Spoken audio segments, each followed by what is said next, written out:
Good evening, Free Enterprise, and for our community race this fine Friday evening, we're holding out for a hero, as we are running the CHero flag set off of our community ladder races. My name is Twisted Flax, and joining me this evening to watch Infinius, Possumorpheus, Rex Banner, and Flurry 14 navigate this seed is Escorian on Restream, Sorbius on Tracking, and my co-commentator Solaris. How are things going for you?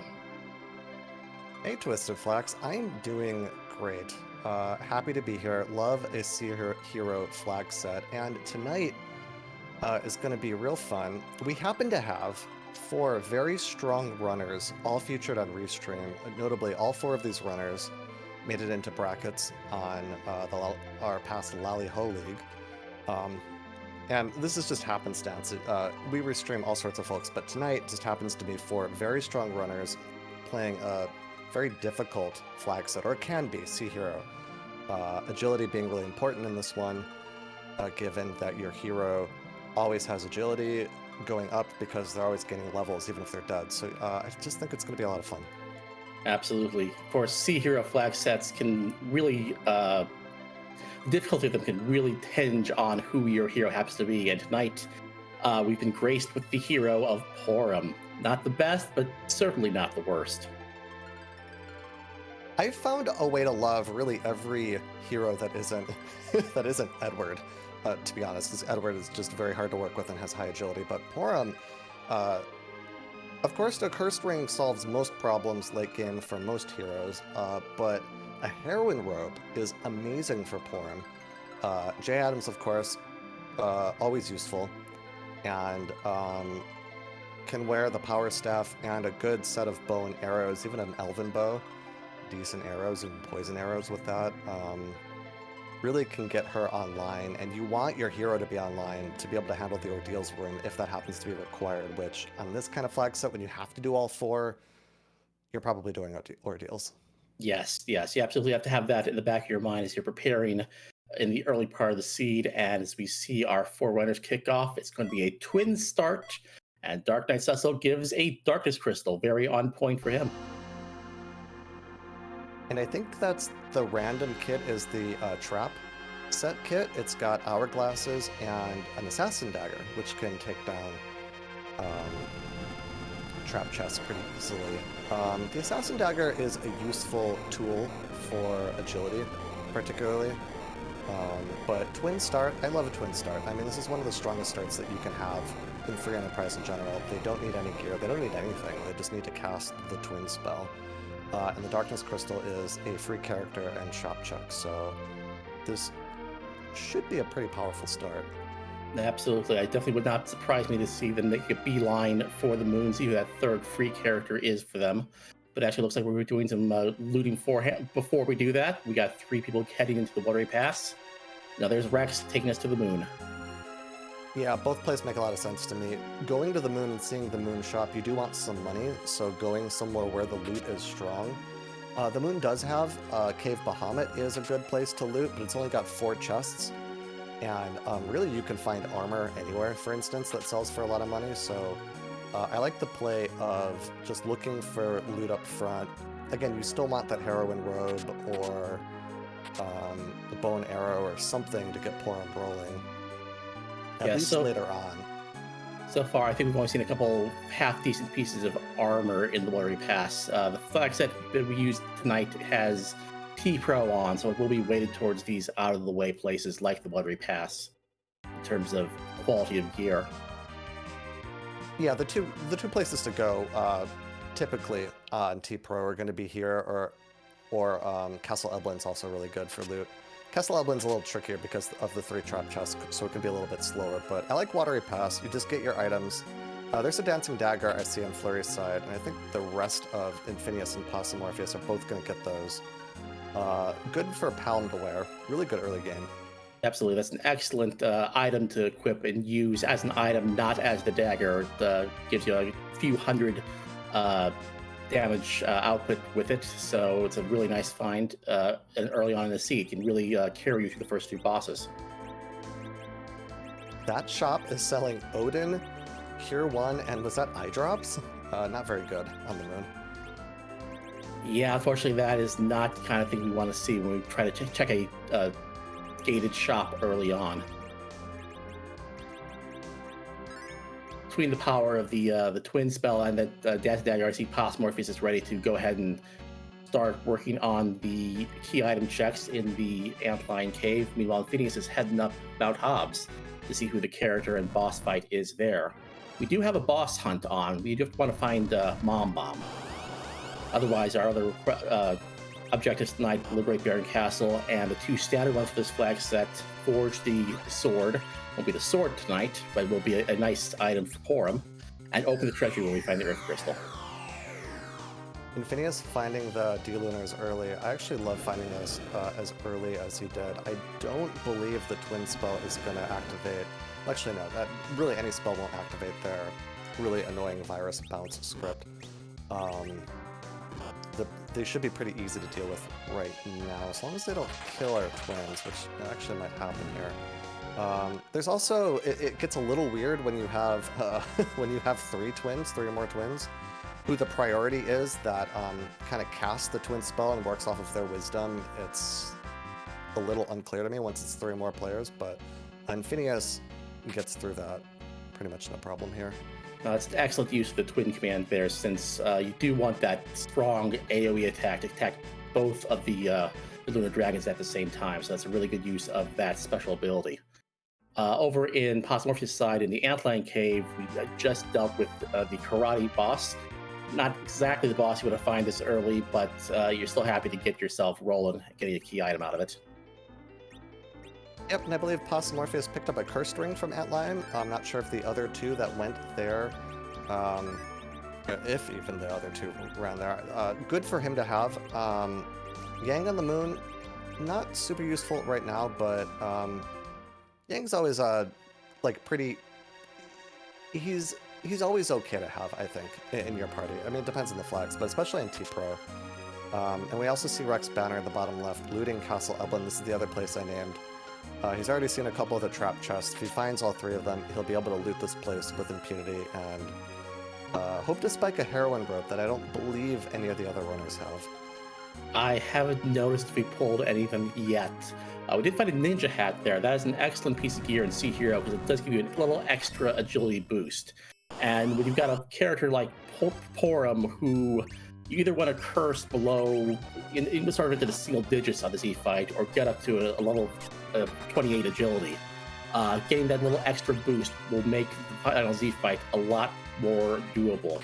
Since in CHero you don't have a choice of who your agility anchor is. It's always your hero. So chat pointing out that the save room in Antline Cave, which is not a place everybody goes, had a heroin robe. Heroin robe, like I named at the start here, it's just a really powerful piece of tier 5 loot. It has a ton of defense on it, and that plus 15, I believe it's 15, strength and agility really kind of trivializes the early game, so a pretty big advantage for Possum. Rex pulls some really nice weapons here in the castle. He's found a light sword, he's found an ogre axe. All I really need is someone who can wield those things. Yep, and I saw he just picked up a Sork robe and also 2 rune rings if he went back to the middle. He did find all 3 trap chests, so like I said, he can kind of loot everything he wants here now. Really strong start for him too. And a Mute Dagger. Mute Dagger plus 5 wisdom and also strong against mages, and a pretty strong weapon in general. Now, yes, this castle level play is definitely paying off for Rex. He's going to be in a very strong position relative to the other runners that we're seeing here. We do see Flory is getting the 3rd twin up here on Hobbs. And it looks like Pos Morpheus is going to be defending for Bull in just a second. Yeah, so we see that 200 damage flare that just happened on Flory's side in the bottom right. Something about the way the priority works, for me, anecdotally, it becomes hard to kind of count on who's going to be the person that your wisdom is relying on to do the damage. You don't want Porum, essentially, unless she's wearing a tiara. And 200 damage, to me, seems like Porum is the one with priority there. So that's like a little annoying, but past the overworld checks, it won't really matter. Right, the utility of the twin spell really falls off after these first few checks, and by that time you've got, at the very least, your level 2 spells on the Paladin, if not up to Virus and Quake levels. So it's just really to help you get through these early checks is when you want to use that spell.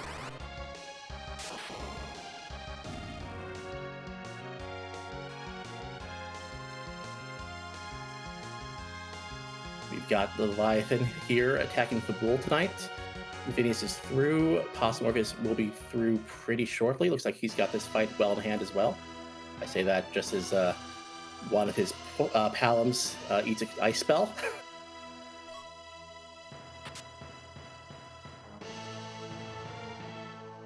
Okay, and Fabul has our underground access with the Magma Key. No hook route tonight. Yeah, Leviathan can be somewhat annoying. The Ice 2s do hurt when you have a low amount of health, but Lit 2 taking care of that in almost one shot. And yes, we just see Flurry 14 also looting the Antlion Save Room here, finding that Heroin Robe. That's a really, really nice find, because especially in the T-Pro flag set, looting the Antlion Cave, which is not the highest quality in terms of loot, takes a bit of time. So if you find that there, you wouldn't expect other racers necessarily to find it also. Yeah, that signals to me that they didn't really like what they found in Watery Past as far as just loot quality. Maybe it was good money, but the quality itself may be kind of lacking. So I definitely really love seeing that and really getting paid out for it. Because yeah, oftentimes you'll just kind of save outside of Antlion before even going in, and then just kind of dive all the way down to the chuck. Yes, absolutely. Phineas is turning in that Magma Key, opening up the Underworld. So between that and the Darkest Crystal, we have the entire seed open to us after 10 minutes. So our routing could diverge in a whole bunch of different ways at this point. This is the kind of seed you love to see as a runner, or I'm sorry, as a watcher. See what these runners are going to do, given so many options. Yep. Something I'll expect to see if Infinius goes underground immediately, and any other runner that gets that Magma Key. You can go down, you can do a bunch of shop checks, especially the Heroin Robe players. If you go looking for a Samurai Bow, for instance, or even just an Elven Bow in the shops, Porum will solo the entire overworld with impunity.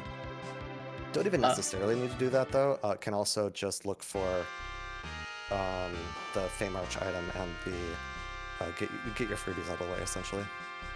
We also have, I don't know if it's 1 or 2 sirens, but our starting kits start with at least 1 siren. So if we find an easy way to crack an egg, or if we just find more sirens, like Athenius just has here in the castle here, then if we can crack a couple, get our mages online, we can have our quack kids fully operational, and just really blow through the first part of the seed just on that power alone. Yeah, Quake is very powerful. Don't even need a Heroin Robe, honestly. The Heroin Robe is just very good agility. Really be good against enemies that spells are not good against, like Ogopogo, and will help in the Ordeals fight, because on CHero, your hero does that encounter alone. And sometimes it's like Plague or Wyvern, and you really need a lot of damage if that's the case. And they will be able to kill coffins. They will be able to kill the eggs just with their starting cut alone. They got that trap kit, so they have hourglasses and the assassin dagger. Yes, absolutely true, yes. You can even pop an egg and just hold A and save beforehand, and you've got a pretty good chance to just swoon the egg just doing that. If you want to be safe about it, you can cast stop. Morpheus is going into the Baron Inn here. First off, we got, I believe, Mylon Z, which went down very quickly, as the first boss here often does. But the second boss is going to take a little while, because we found the Alt Gauntlet. The Alt Gauntlet is annoying, but compared to a good number of very rude Baron Inn 2 spots, this spot can punch very hard. I think this is one of the safer encounters for Possum. And will be good experience. Normally this spot does not give experience, but the Palums will probably get to Virus finishing through this. Yeah, it's definitely a good point. Normally this spot could be rather difficult, because even though it's pretty slow, it hits quite hard. And when you only have just the three mages who don't have a lot of HP, don't have a lot of defenses, seeing a fight that you can do, even though it will take a while, is probably a bit of a relief. Yeah, and the reason Possum's doing this first, sometimes you just want to get that extra character. It will help when you go into the Fey March. Sometimes there are freebies down there that you just want more characters for. It's also kind of nice to get that character and the key item check out of the way, and then when you use your Siren that they all started with, you just kind of get all those characters' experience. And our freebie tonight is the Party Rock, and Phineas finding that in the Fey March chest. So that is objective number 2, ready to be checked off as soon as you come down here to get that item. The character check here in the Baron Inn, unfortunately, I think it was just an Edward, which certainly has its uses, but probably not the character you're looking for when your party consists of 3 tiny mages. It's not the character that you want, but if somehow this basement has Odin in it, for instance, or I want to say Evil Wall, that Edward might actually be useful, but So that's Water Hag, that's a freebie. The freebie is in quotation marks. Yes, this is it hits definitely really, a spot. really hard. Yes. This is a spot where it's fast and will hit you hard. You only need to hit it 3 times, but you got to survive in order to get those 3 hits off. It's doable. I've seen it done with worse parties, but you have to be prepared for it. And it looks like Infinius doesn't want to take the chances right now. So here's where Possum will benefit from having that 4th character. You go into that fight in Battle Speed 6, and just having 4 characters means more people go into the queue, more people have a chance to hit Water Hag, and then essentially survive the fight. 3 is very dicey. I have tried it before and have died, I think, 7 times in a row. 4 is much, much, much safer. Morpheus gets a 2nd character checked out of this Baron Inn check. You got the Edward, but you also have Sand Ruby, so you can actually go up to Hypo and maybe get another character that might be a better fit for your party right now. Yep. I'm not sure who this character will be. Anyone that we pick up at this point, we're kind of looking for late game, because early game is thoroughly covered. Rydia, I mean, we'll take her. She does fit the party of mages. I mean, if we wanted to go hard in on Reflect Strats versus Romas, then, getting an Iridia wouldn't be bad, because you already have to do a lot of grinding to get up to your nuke levels. But probably at this point, the only melee character we've really seen so far is the Yang on the moon. So it's really interesting. This is a spot with exactly these characters and underground access already. You could, hear me out. Oh no. You could buy 20 Sirens, spend all of your money. You know you're not going to get to 10 items anytime soon. And just get your characters to nuke. It would take a while to grind without the 10 cannon bonus, but considering how much of the flag set you probably have to do, you have to find Mom Bomb.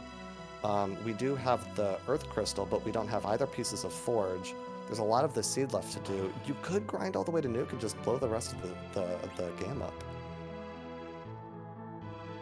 It's a possibility. I don't know if 20 Sirens would be enough for a level 1 without Slingshot, or I guess you would Slingshot the first one you'd get, I suppose.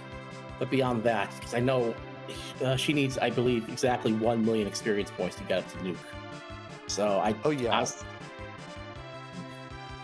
yeah, in my mind, you've got 2 Palms. I mean, the Rydia is nice. You'll want to get her the experience too, but just getting 2 Palms to nuke is absolutely plenty. I don't know exactly how many Sirens that's going to be. It's going to be around 20 to 25, I think.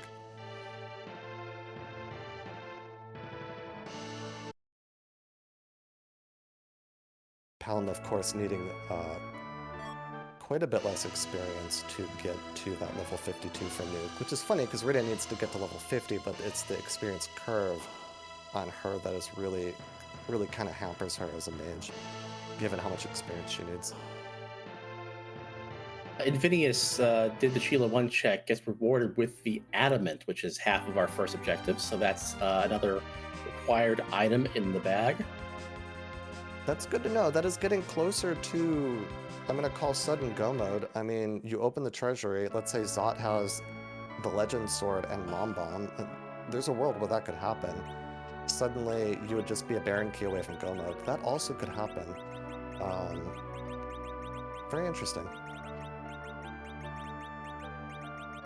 Thing I haven't seen any of our runners do, which sometimes I do see some runners do in this situation, is do a quick check in Cave Bahama to see what the boss fight is there, since you can see it before you take it. If it's something like Mom Bomb or another free boss, like say King Queen Evelyn, you can definitely use that to slingshot yourself some levels. It's a little cheeky check there because it probably won't pay off, but I wouldn't be surprised to see one of our runners make that quick dive in there.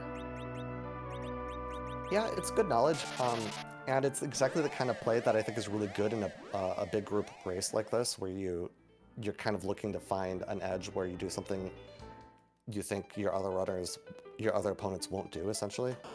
But Possum Morpheus not interested in K value tonight, heading back to Earth. Everyone really kind of going through their underground checks now. And Phineas, I believe, is going to open the treasury. Of course, it's an objective, so he's going to open it anyways, but I mean, like, I think it's early enough that you still loot this. We'll see. 20 minutes in, you're still looking for some of that really top tier gear, so definitely All right, I would. Yes, let's play everyone's favorite game, rate that treasury.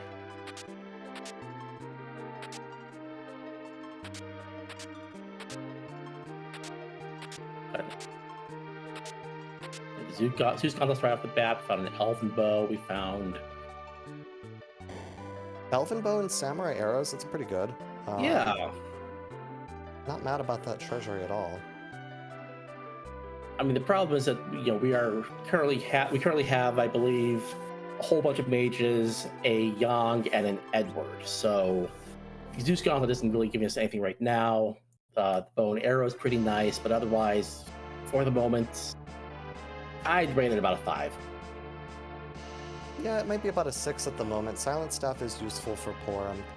The Zeus Gauntlets do go on Yang currently. He does love the strength from it, but going up Zot will give us 2 new characters to see. So, might find someone who could use that loot. We'll see. The seed has certainly been generous in giving us light swords. I think I've seen at least 2 or 3, including one in that treasury. Obviously, all of our runners have avoided ordeals at the moment, since Porum will have to take that third fight on her own.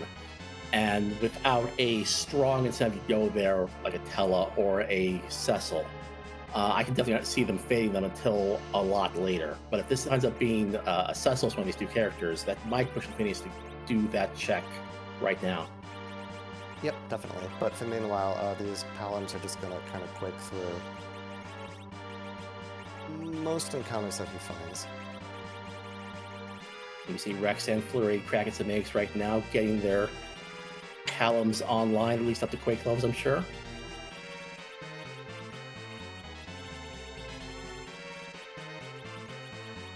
Yep, and Possum doing his shop checking.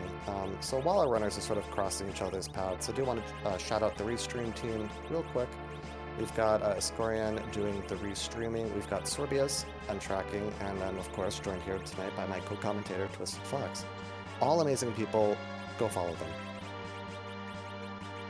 And follow our runners too. For again, really top tier runners here tonight. And I mean, this is just a community race. We're here for fun. But these 4 happen to be all bracket tier level players from Laliho League. So yeah, definitely give them a follow.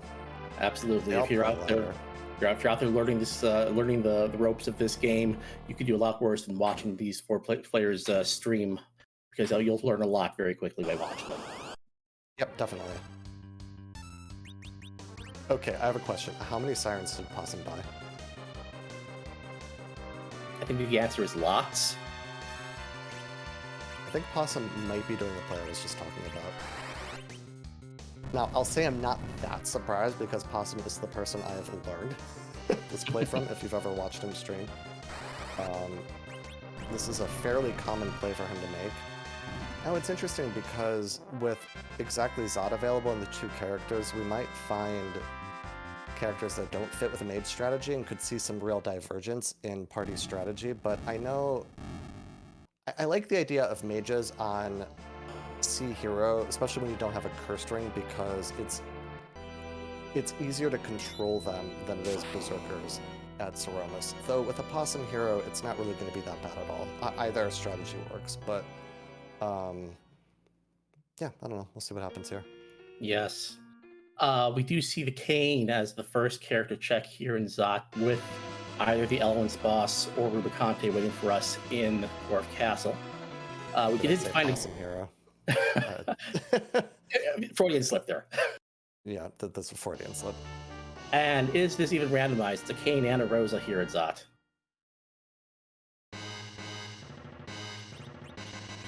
I think that was a full vanilla, right? She was on the chair? Yes.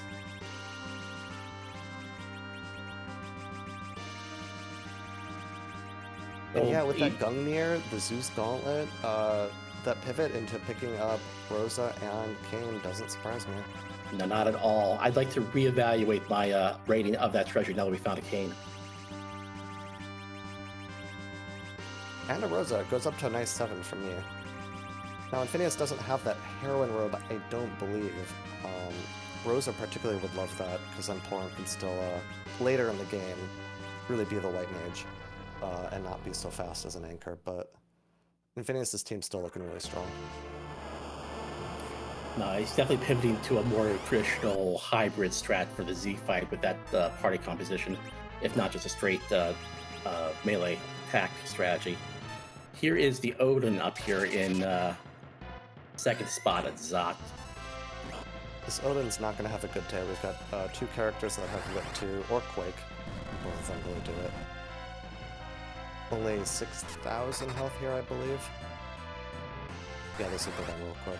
Yeah, 2 or 3 of these Quakes will take care of business. Meanwhile, Flurry's dealing with his alt gauntlet at the Baron Inn 2 spot in the bottom right, and Rex doing his objective to open the CHero Treasury. He's going to loot as well. If you were curious, if you missed what the Treasury has, here's your chance to see it again. And yeah, Odin is taken care of with very little fuss thanks to those Palums.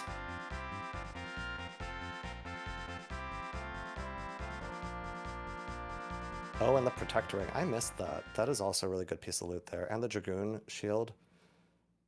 That's really not a bad treasury. For T-Pro, that's really quite functional.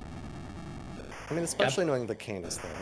Yeah, absolutely. Once you find the Cane, you can give him that really strong gear that Zeus got with the Gungnir Spear right from the beginning. You know, that's going to really power him up and really help carry the rest of this party in places where you might not want to use magic attacks, like, you know, for example, Cave Magnus.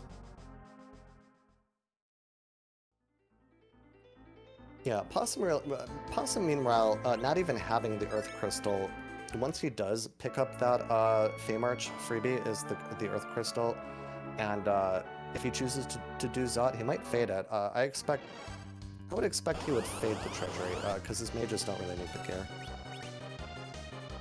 You can hope for things like, you know, a Stardust Rod or something like that, but even so, you're powerful enough without any extra gear to take on the rest of the scene once you have your levels with this party. And given the number of eggs that Possum is gorging on right now, I think he is absolutely going to have the levels. No, when you're definitely making this play, you're saying, this is my party, I don't want anyone else. So it's a moot point from here on out. Yep, it's a perfectly functional party. It's 4 mages. And this Young, who is really just going to be safety for the party. There's also insurance against the Val, because the kind of one weak point of a full mage party is that if you find Valvalis at a really rude spot, you need a way to kill her without spells. Yeah, depending upon where you find her, I mean, it can be difficult with the Yang, but we'll have to see and hope that doesn't happen. Yeah, I mean, it might be a little bit slower, but you just do Zokian, you cast Blink. It's doable, at least, versus just having all mages and being like, well, I guess Porim's going to try to kill with the Heroine Robe at the Ogopogo spot. Have fun. Okay. Gosh, I'll be not doing anything for the next half hour.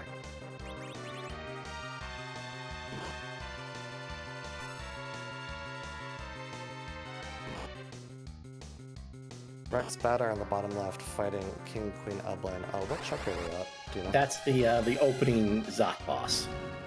That was the Mega Sister spot. Got it.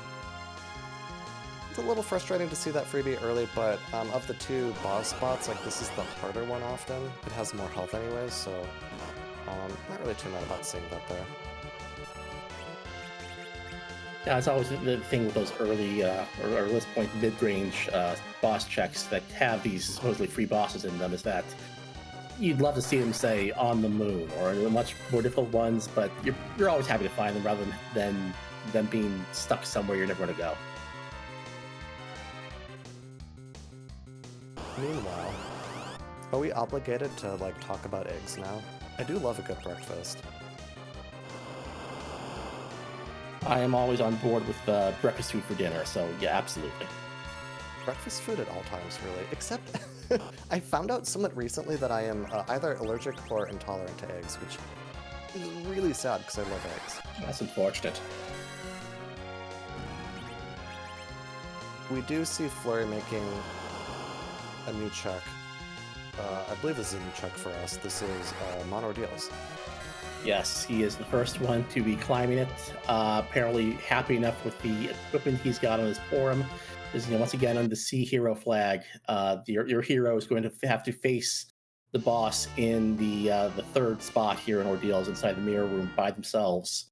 So it's not a terrible boss spot. It's only 1,000 hit points and not great stats otherwise. But given the fact that you have to go in with only a forum, you have to be ready with a strategy at some level, and he is rewarded by finding our Mom Bomb. There's Mom Bomb. That's a good spot for to find Mom Bomb too. Not a lot of health here, like you said. Can just sit on one of the Palms and Q Quake when Mom Bomb gets ready to explode. She does get 9,000 extra health at any spot that she's at, so probably not gonna skip the explode phase, but yeah. Good reward to find here. Required. I do like Flurry throwing out that swag sing there from Edward as well. And then turning him into a frog.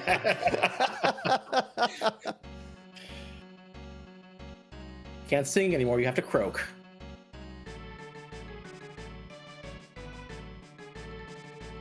Is a fairy tale just kind of playing out in front of us? I don't remember it including Mom Bomb, though.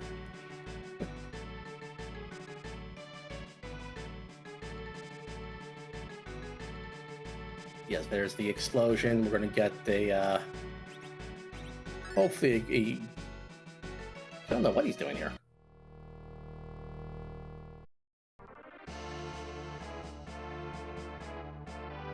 I am also not sure. I am looking forward to finding out. Singing as a frog.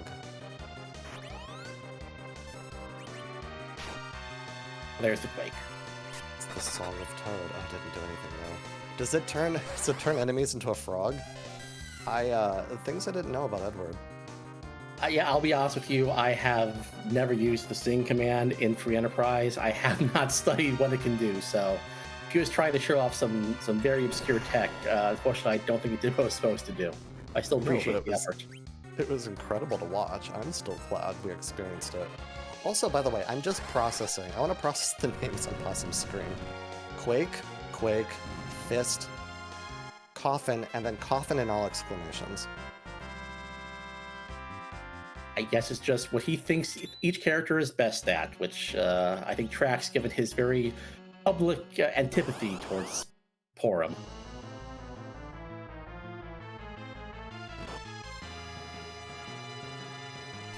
Antlion in the back attack spot. Very happy to see this, because Antlion loves to hang out on the moon and just be, like, the rudest thing possible. Of course, for a team of mages, actually, it's really not that bad, but still. Right, you've got no one here who would be tempted to throw out the fight command and get that counter in return, so, one Quake, that's more than enough.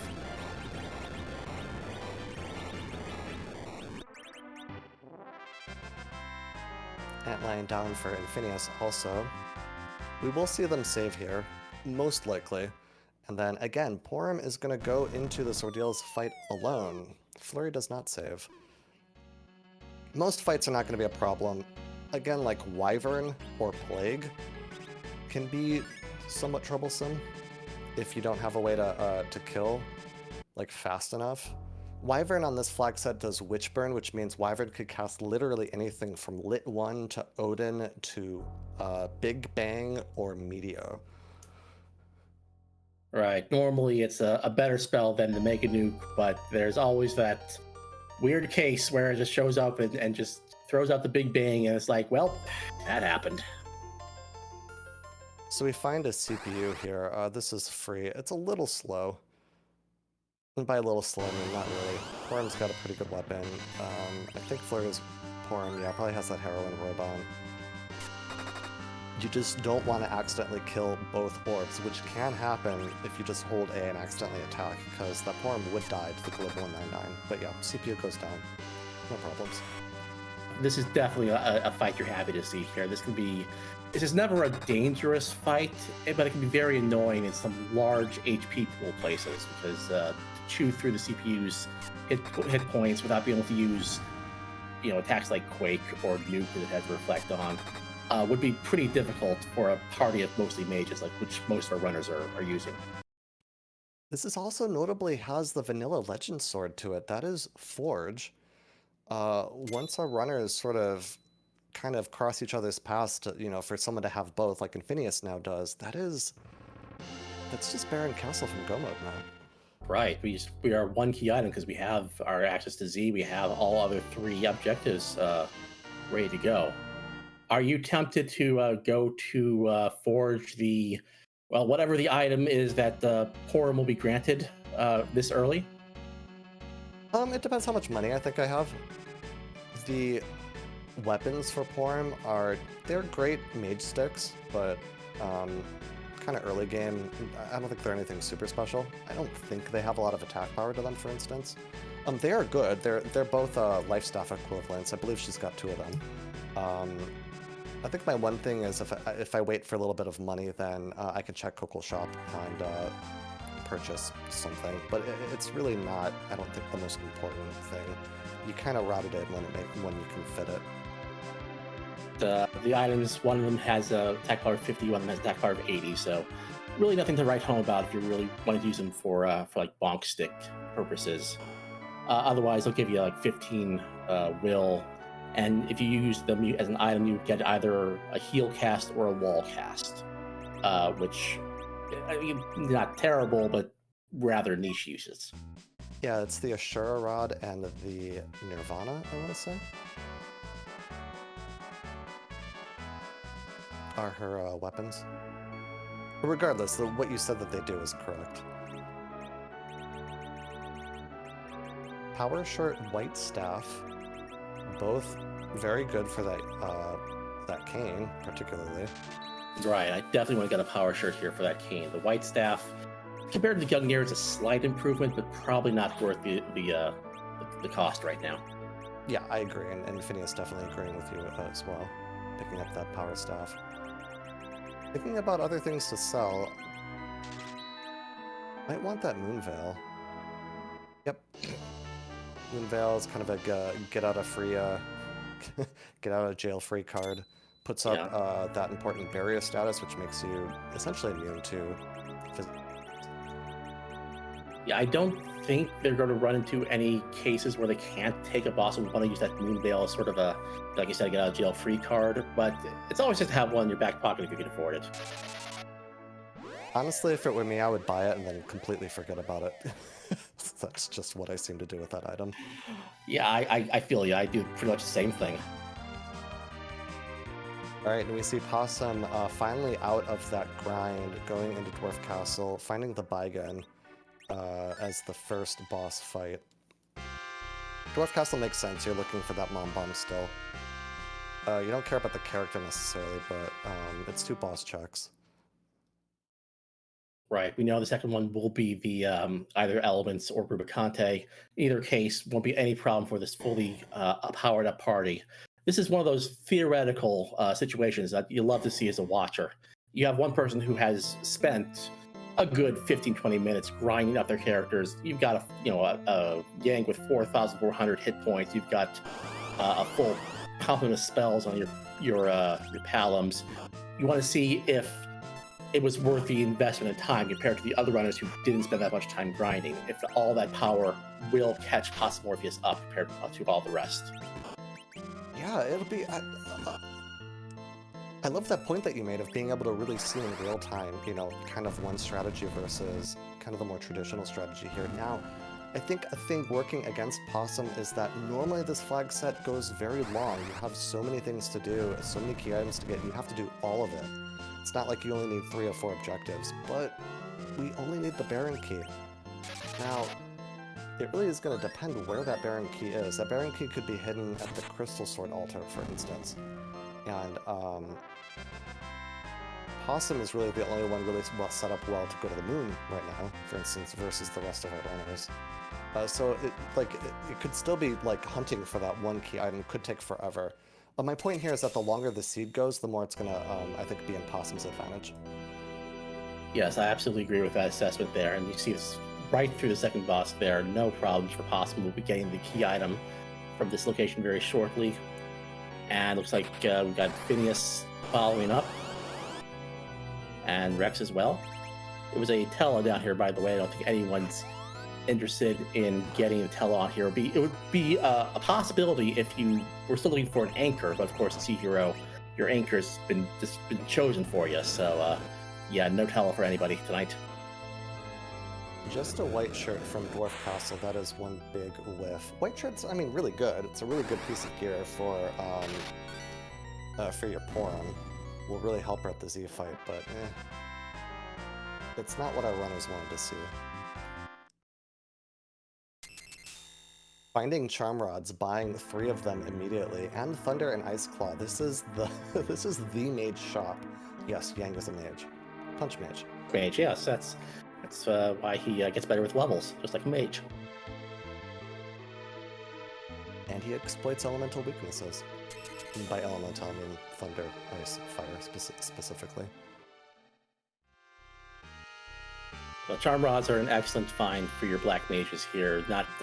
Obviously not as strong as your Stardust Rods, but they're still a heck of a lot cheaper and a heck of a lot more available. So getting 3 there is a very good pickup on Possum's side. Yeah, Stardust Rod is tier 6, I believe. It is only going to show up in Coco's shop if it's going to be in a shop on as standard shop settings. So Charm Rod's really the best you can buy, and it's very, very, very good. It's usually good enough for 1 or 2 additional multipliers, which just means more damage. It's like we've got both Possum and Phineas dipping down here into Luca Cave. Going to go ahead and make this check. You get to check key item and who the boss is here. Possum's still looking for that Mom Bomb, of course. It's a very good check to be making here, especially on Possum's side, because he's got all the power in the world. He can take this fight on no problem. Phineas, I mean, this spot is not too scary if you are properly anchored and the boss doesn't take isn't such that it would be overwhelming for you, so it's definitely doable.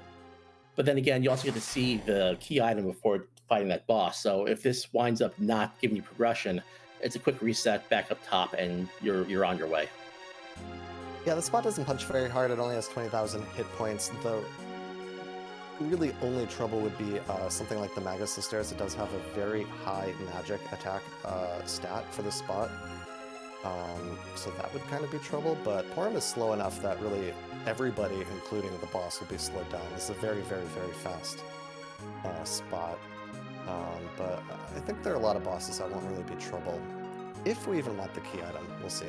They will check the boss, though. Possum's still looking for a Mom Bomb, and there's a Demas still hiding out there, I believe. I don't believe we found Demas either. Yeah, Diamond Armor, not it. We'll see who the boss is.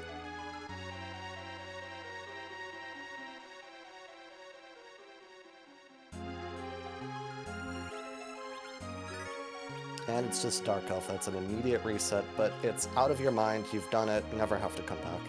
Cross that off your tracker and move on with your life.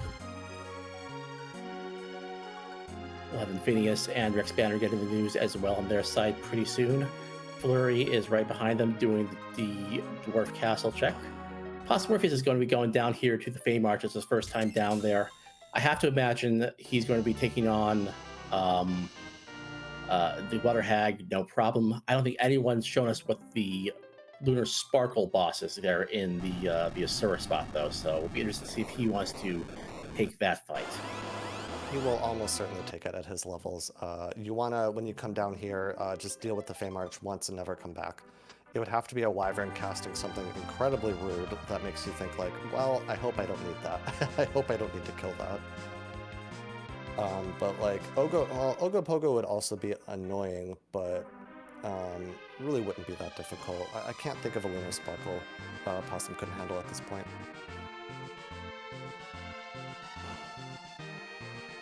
You know, especially the Asura spot, which is the slightly easier spot, in my opinion, shouldn't be a problem. It would have to be like Wyvern casting Meteor.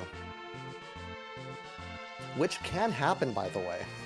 And boy, do I have the seed for you, if you'd like to find out. Just a Paladin, though.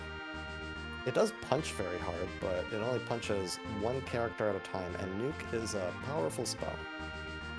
Right, and this is a very good setup for fighting Pale Dim here, because no one's fighting this boss. You don't have like Berserkers going, so Pale Dim won't get the slow casts off, which don't really slow your party down too much, but just slows the fight down for all the casting time. So this will be a pretty quick fight. Yep, and we'll see what reward is here. Meanwhile, Infinius at the top left is checking the top of Lower Babel. This is a boss and a key item reward as well. I think this is the last check Phineas has available aside from what's on the moon and what's down at Feymarch. So it does make sense that he would want to do this without the tower key in hand as well. Yeah, just an Octomam at top of tower, this is easy. Octomam at any spot will lose agility as you deal damage to it and has that thunder weakness. Phosphorus is rewarded with the Twin Harp after fighting the Pale Dim. That's another check to be made, and hopefully we can get some nice music out of it. Yeah, we'll see if he's the enemy of the people. Twin Harp you often want to fade because it is a slower check, but you also want to chase kind of the key item rewards that you get, and hey, you're on restream, maybe you just want to give chat music, so I wouldn't be surprised if he does it. He also did just get the Earth Crystal for the first time, so it does make sense to route that in with Earth Crystal checks. Yep, that's a very good kind of routing loop you do. You can do Twin Harp, which takes you kind of right back to Troya, and then you can do Zot right afterwards.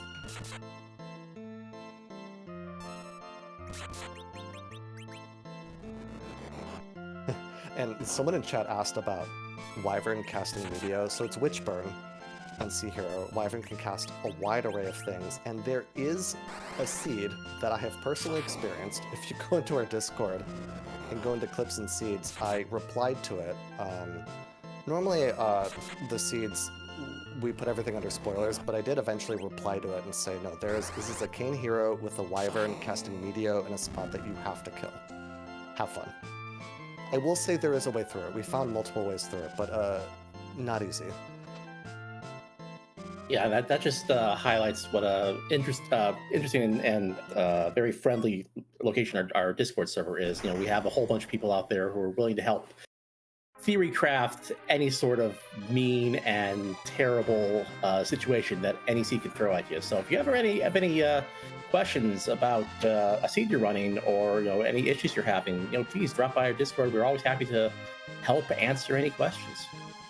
Yeah, definitely. And if you are, if you didn't want to necessarily interact right away, I know when I join a new Discord, sometimes I just get shy. You can even just search in our newbies corner chat. You can search for all sorts of things that you might have questions about. We've definitely had a conversation about it, probably. But yeah, we are super friendly. That channel is very, very active. And actually, speaking of newbies, we also have a Pink Puff League starting up very shortly. This is if you are a newer runner and would like to kind of get race experience against other runners that are a similar skill level, just being newer in general, that is definitely something to try out. Our first flag set for that is going to be Supermarket Sweep, which is a very kind and easy flag set generally, and really, really, really fun to run. Yeah, absolutely. I think it's a great idea that we have more newbie-friendly leagues starting like Pink Puff League. I think it's a great introduction if you're not if you see all these great racers running and thinking, no, I can't necessarily hang with them just yet. Join that league. You'll be able to get some experience, get some some friendly competition underneath your belt. I think it's a great idea. Yeah, and before every race, I'm not sure how much in advance, but before each of the races, I mean, there's going to be a conversation around kind of the flag set in general, and it's being set up in a way so that there'll be a lot of chat about it from more experienced runners, so you can kind of get an idea of how you want to approach it before you race. And yeah, the flags will vary week. To be clear, for Pink Puck League, the flags will vary week by week. The first inaugural week it was announced will be Supermarket Sweep. We don't know what's coming after that, but they will be different. Meanwhile, we did see from the Water Hag, our reward was a golden apple. So only the Twin Harp coming out of the Fame Arch checks. So we'll see if either of our runners want to regale us with a tune.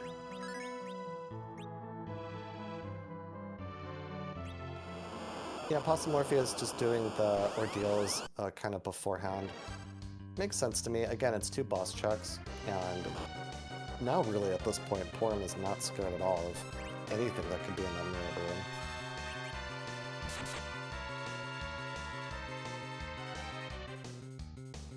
And we're seeing that the power that Morpheus has after doing all that grinding. All the other runners had to go through the explosion and the 6 smaller bombs from the Mama fight. 1 nuke. That's that boss taken care of. And that 9,000, I promise you, the Charm Rod's playing a big role in that. Plus 10 Wisdom is a lot for that spell.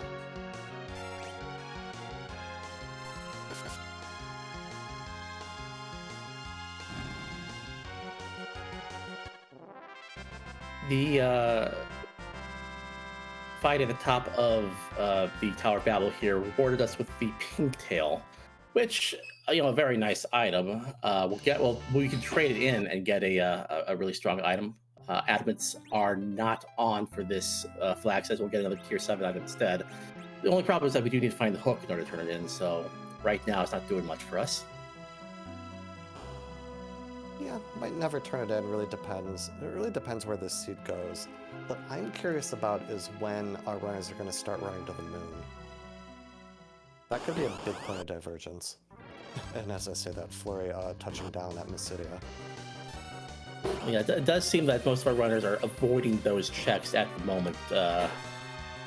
Flurry is going to be doing some trading in of characters. This is a flag set that does not have the C buy flag on, which says that whenever we say no to a character at a character check, we can't ever get them back.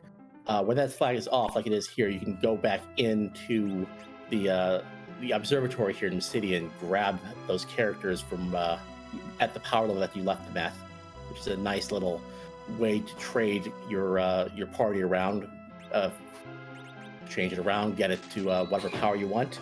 And turns out for this time, what he's going to want to do is grab Atella, and looks like doing some D-Machine grinds. Yep, that was kind of what I figured. As soon as he picked up that Tella, otherwise not very useful for this party, and on CHero it becomes difficult. Like you said earlier, like without him being able to be the anchor, it's kind of a tough proposition to take Atella if you don't need him, but has the weak spell. And the Giant has an encounter that you can guarantee find. It might take a little bit of finagling and encounter manipulation. There's a chart for it, I promise. But you can find an encounter where there is it's a searcher or some other name, but you hit it and it summons a D-Machine. You cast weak on the D-Machine, it goes down to single hit point digits. You punch it once or cast a spell on it, it dies. You cast a life on it or throw a life potion at it to get essentially 2 kills because of a glitch. And you do a bunch of that, and that's another way to get to nuke and white on this team. Now you might ask, well, we found sirens for sale. Why don't we just buy a bunch of sirens and get our levels that way? Which we saw Possum doing, and we'll see Rex and Phoenix doing probably at this rate. Well, the catch is here that he also picked up that level 1 Rydia from the bed in Kaipo.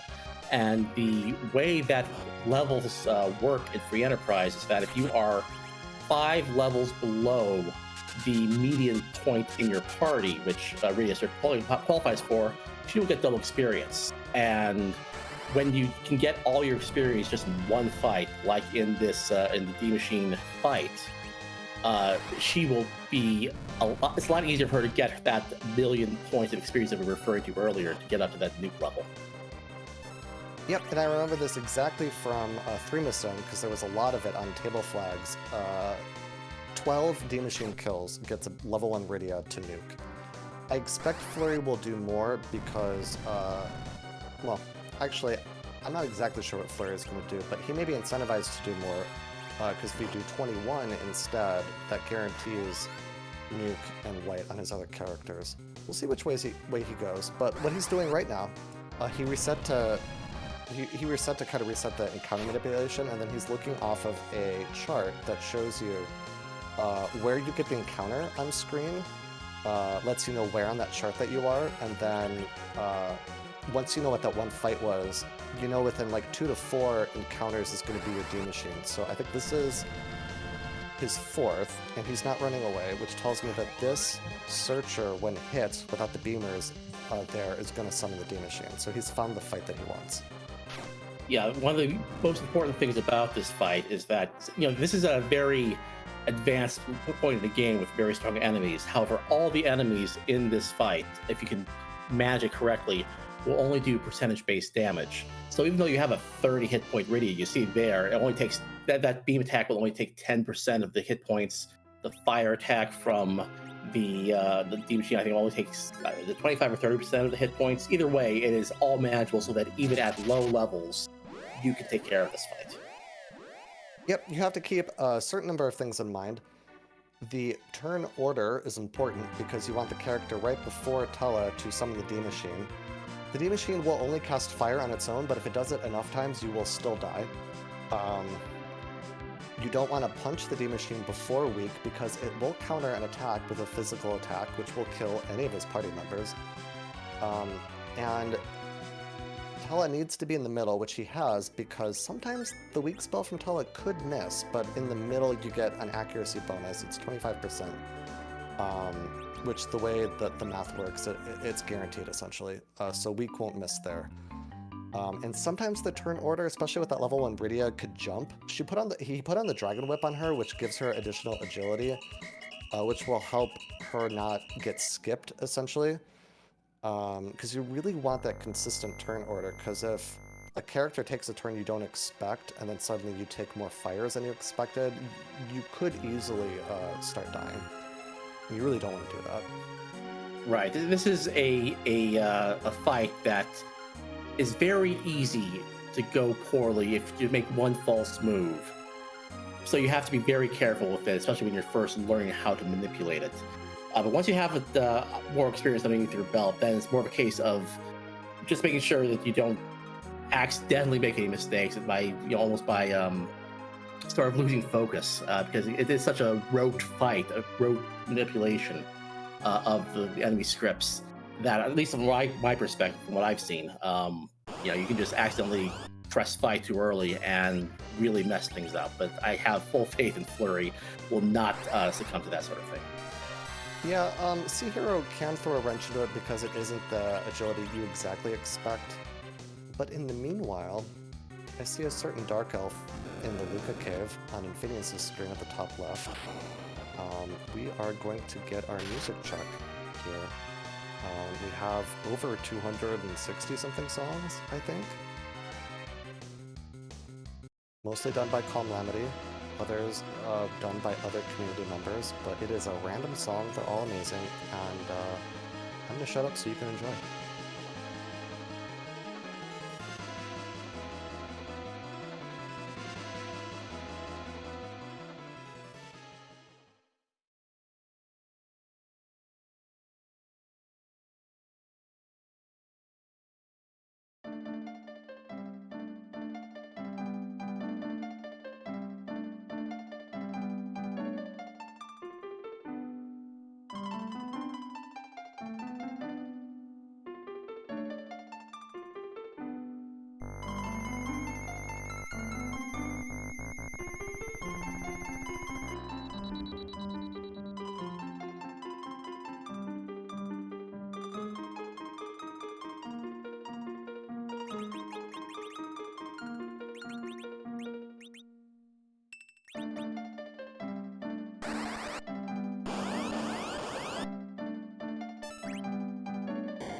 Some excellent music from Final Fantasy One there. I think Final Fantasy One had some excellent music for its time, an excellent rendition there.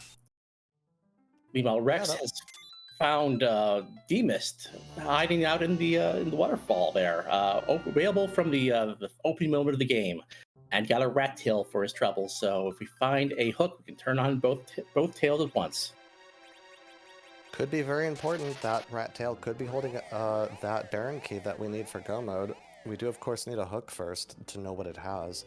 Meanwhile, Infinius finding the tower key, slightly annoying because you did keyless tower already, but he'll go back, go into the cannon room, and see if that has the Baron key. Again, we're just hunting for one item here at this point.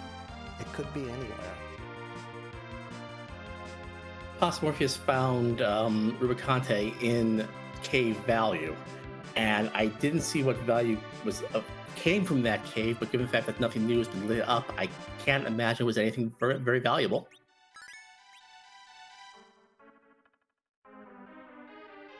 So Protect Ring, thank you very much, chat. Protect Ring is still kind of nice. It's not what he wanted, and I don't think Possum opened the treasury, so he doesn't have that Protect Ring, but eh. This is the Murasame altar, the Pale Dim spot. This has Plague. Not a lot of health here. I want to say near 30,000. 32, something like that. It's in that range, definitely, and shouldn't be terribly difficult to deal with as well. Yeah, unless a certain Bikini Tornado is found. There might be a couple other bosses that are kind of rude. Possum's just going to blow up this entire moon. Phineas finds a vanilla Dark Imp fight in the cannon room. So it's a free fight in a free spot. And then Flurry with his levels is also coming to the moon now, looking to hunt for that, either the Baron key or the hook. And for Flurry, he's also looking for Twin Harp or Tower key. A lot of chains open to him. Of course, we know the only chains that are really going to matter at this point, the Pan and the hook. And the Tower key, possibly, though that is not available on the moon. We'll find out what Infinius finds there. That does lead to one of those other chains, or even at least the Baron key. It'd be very interesting to see how long our runners keep attacking the moon, because unfortunately it would mean that the moon would be haunted. But we'll see.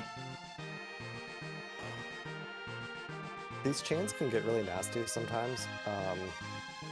When you find like one thing that chains into another, that chains into another, that then leads to just nothing. I think for Infinius, the worst case though would be maybe the Pan into nothing. A little bit of time lost, but...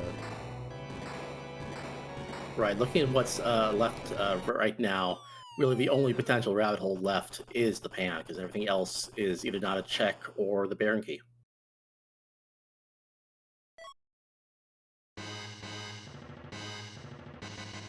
Well, there's a pass. That's nice to see. It is,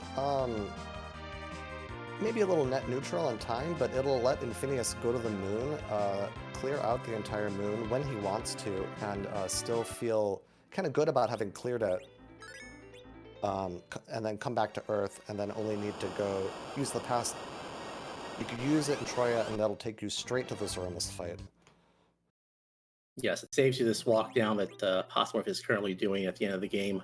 Saves you a couple minutes. It's always nice to have in your back pocket because you don't want to spend that any more time once you're in go mode than you have to. Yep, and to answer a question in chat, we do need to fight Zoromus on this flag set. We have access to him through the Darkness Crystal. The pass is another way to access Zoromus.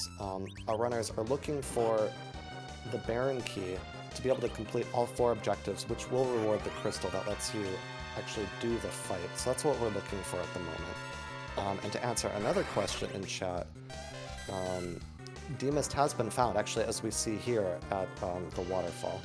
And the Demist has a rat tail on it, which we don't know if the value is there yet. We're looking for a hook to be able to turn that in.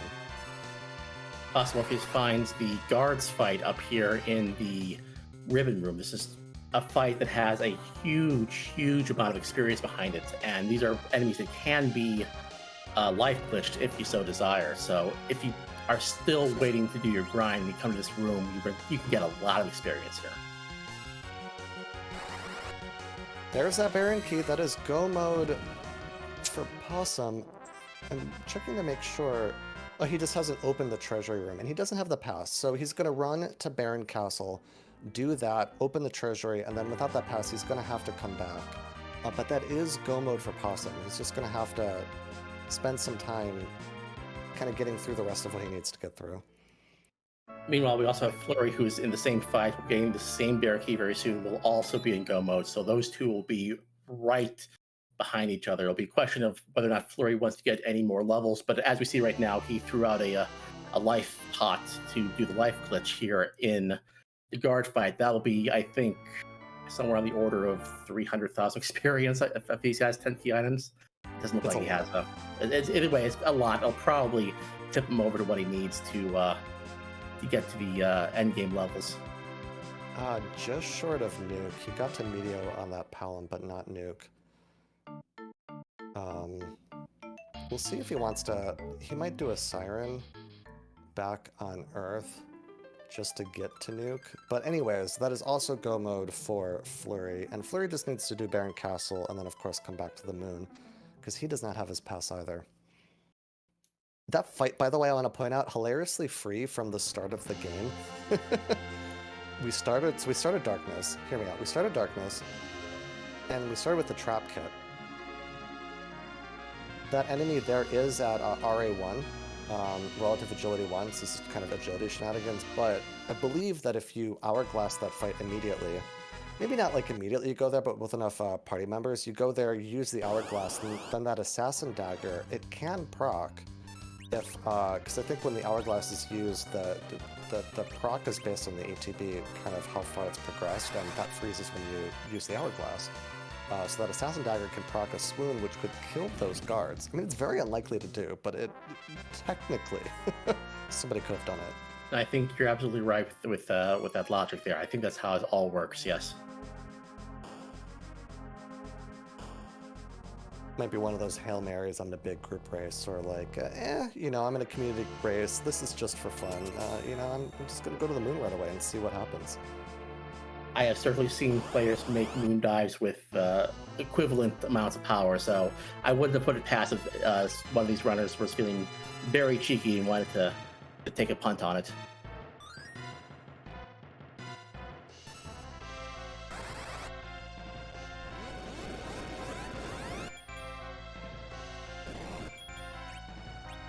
Infinius kind of right behind, Infinius and Rex kind of right behind Possum and Flurry's footsteps here.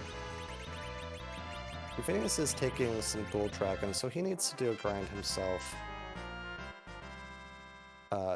Doing quick counting. Infinius does have more than 10 key items, so that enables the 10 key item bonus. That means you get double experience for the rest of the game. Will not need to do as much of a grind as our other runners have, but having done more Earth checks, is still behind. Right, we'll see how many of these Gold Dragon fights Face will need to do, since he is getting double experience with the Life Glitch. He's already 180,000 experience points each. So, you probably only need to do, given the levels he has right now, maybe 3 of them in order to get up to nuke levels. That's That's my very, very quick back of the envelope math there. Yeah, but going back to very early in the seed when Possum bought 30 sirens, kind of seeing the benefit of that strategy, I'd let him go to the moon essentially when he wanted at that point, and the moon just happened this seed to have the way to go mode. And there's the hook as well, for what it's worth. There's how we could have turned in our rat and pink tails, but I doubt anyone's going to do that after they liberate the castle. Cosmorph is just going to go ahead and run right over there, open the door to the treasury, warp right out, and get back to the moon. Yeah, very important to open this treasury door first. Something about CHero, I often don't have this quest. I always forget it.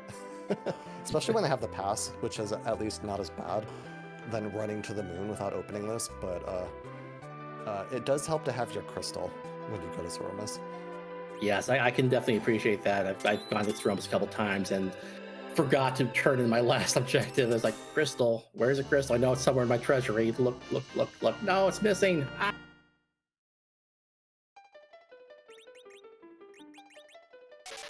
Oh, who is the character did you catch at Baron? Not that it's It was relevant at another this point. Kane was available Kane. there.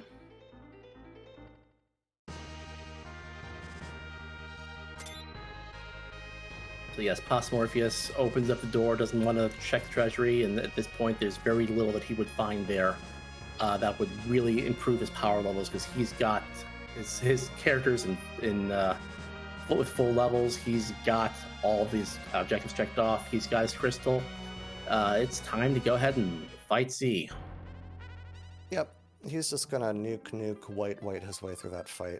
Really no problem. Flurry, I think, needs to do one egg, and then we'll kind of be in the same spot. Right.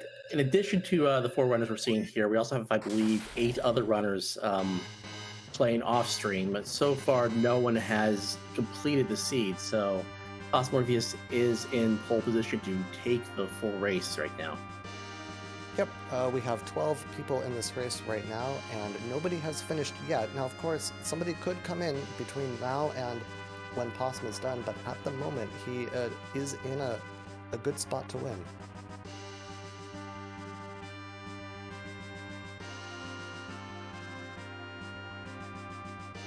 Yeah, it does look like Flurry is going to go ahead and take the 1 egg he needs to get Nuke up to Palin. I think it's just going to be 1 egg. We'll see very shortly. Yeah, just 1 egg is a treat, as you know, you need that little protein boost to get you through the rest of the night. Casual 3k swing from Heroine Robe, Dragon Whip Rydia. The Dragon Whip, of course, dealing quad damage to Dragon-type enemies, and that's a yellow dragon egg, so it qualifies. Yes, that's one of those nice items to have to keep around, because in the case like now where you have, where you want to go ahead and take out these dragon enemies, having items like this, or the Dragoon Spear, or Artemis arrows, I believe is the one that has a dragon strength. Just having those around in your inventory makes that kind of grind go a lot quicker.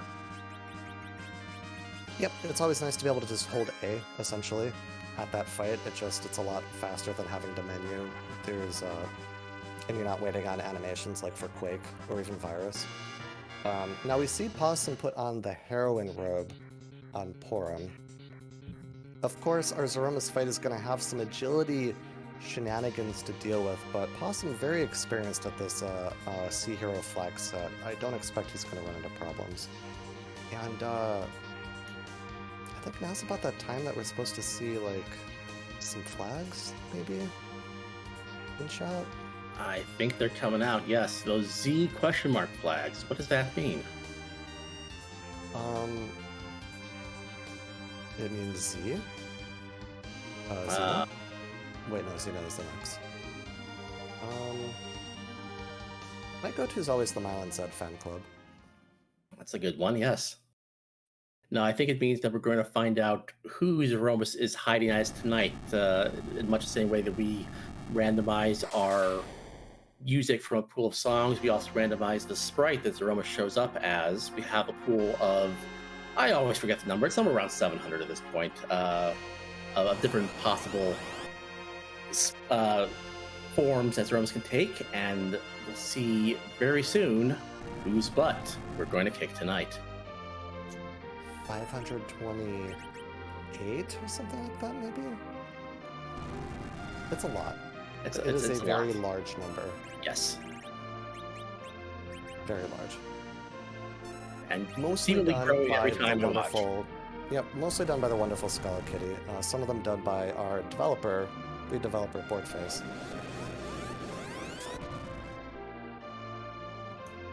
Now I want Xena Warrior Princess as a Z sprite, if it doesn't exist already. Well, sprites are usually given out as rewards for restreaming or for winning certain tournaments or being very good at the predictions in tournaments, so it's always possible to add it that way. Deadeye Muss is our sprite this evening. This is a behemoth. What is this from? I don't recognize it. I do not recognize it either. Final Fantasy 15, chat is saying.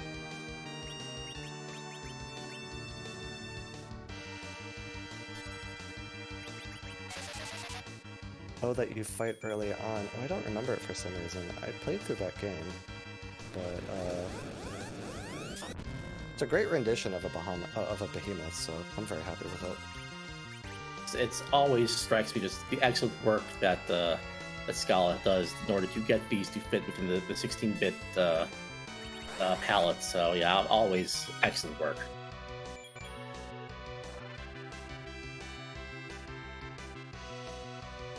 And yeah, we see Possum bouncing the spells off here.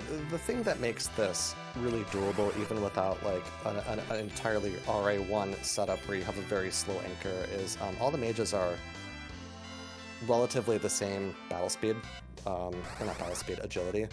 The Palams are definitely going to be the same agility, well, probably nearly so. So it's pretty easy to manage their turn order, and you really just need to deal 61,000 damage, I want to say. Normally, Zeromas has a hit point refill script because of memory limitations on Super Nintendo, which is sort of a reaction to being take any direct damage, but when you reflect damage, that script just won't activate. So with reflex strats, you're looking to cut the battle in time in half, essentially, or at least the amount of damage you have to do in half. And with this amount of damage, it's going to be really quick.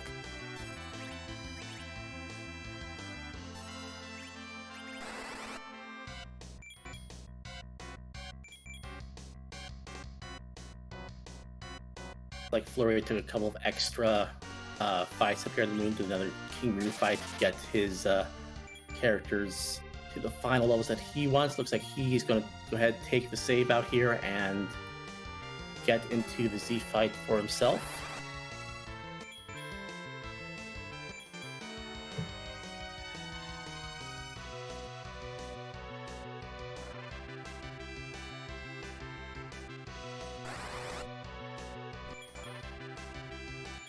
This has got to be very close.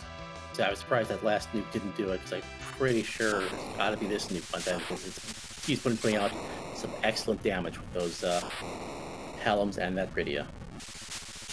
There it is. There's the crack. There's the... well, it would be a flash, but flashes are off. Possum Morpheus is done and is the winner tonight of a 12-person race on CHero with a race spot time of 1 hour, 16 minutes, and 57 seconds.